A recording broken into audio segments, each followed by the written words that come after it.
আজকে রান্না হবে মাটন। মাটনটা বাজার থেকে আনার পর ভালো করে ধুয়ে নিয়ে দই আর গুঁড়ো গোলমরিচের গুঁড়ো দিয়ে 10 থেকে 15 মিনিট আমি এটাকে ম্যারিনেশনে দিয়েছিলাম। নমস্কার, আমি তানিয়া। আজকের নতুন ব্লগে তানিশ ওয়ার্ল্ডে আপনাদের সবাইকে স্বাগত। দিনটা শুরু হয়েছিল বাজার থেকে এসে। তারপরে বাজার থেকে এসে সবার প্রথম দৈনন্দিনের কাজের মতন আমার সব থেকে প্রিয় কাজ বিছানাটাকে ভালো করে গুছিয়ে নেওয়া।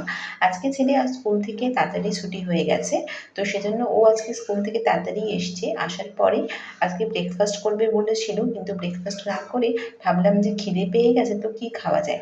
তো সেটা নিয়ে ভাবতে ভাবতে বিছনাটাকে ভালো করে গুছিয়ে নিয়েছি। দেখুন, বিছনাটা আমি গুছিয়ে নিয়েছি, ওর তো পছন্দ হয়নি, ও আবার নতুন করে বিছনাটাকে গুছিয়ে নিয়েছে।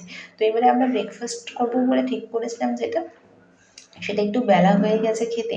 আজকে করেছিলাম একটু ম্যাগি আর দুটো ডিম সেদ্ধ। আমার ছেলে ডিমটা একটু হাফ বয়েল খেতে পছন্দ করে, কিন্তু এখন আমি ওকে হাফ বয়েল ডিমটা দিচ্ছি না। সবাই বলছে নাকি হাফ বয়েল ডিমটা না খাওয়ানোই ভালো, তাই জন্য আমি একটু ডিমটা হালকা বেশি বয়েলও করে নিই, আবার ফুল কম বয়েলও করে নিই, এরমভাবে বয়েল করেছি। তো ম্যাগিটা ওকে করে দিয়েছি। আমার ছেলের কাছে আমি যা রান্না করে দিই তাই নাকি ওর ভীষণ প্রিয়। তো চলুন যাই রান্নার ওখানে। এবার এসে গেছি রান্নার ওখানে। একটু কড়াতে আমি প্রথমে সর্ষের তেল দিয়ে আলুগুলোকে হালকা করে ভেজে নিয়েছি। আমি যখনই মটন রান্না করি তখনই আমি সাধারণত আলুগুলোকে হালকা করেই ভেজে নিই। আপনারা কীভাবে রান্না করেন অবশ্যই কমেন্টস করে জানাবেন।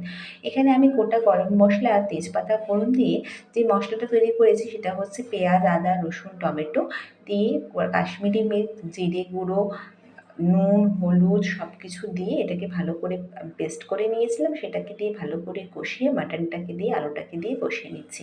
আপনারা কিন্তু অবশ্যই আমার চ্যানেলটা সাবস্ক্রাইব করতে ভুলবেন না।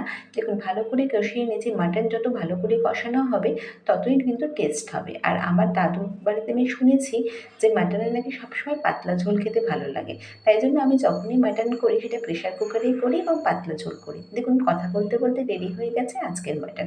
তো এর মধ্যে নামানোর পরে একটু গুঁড়ো গরম মশলা আর একটুখানি ঘি দিয়ে দিয়েছি। রেডি আজকে রান্না।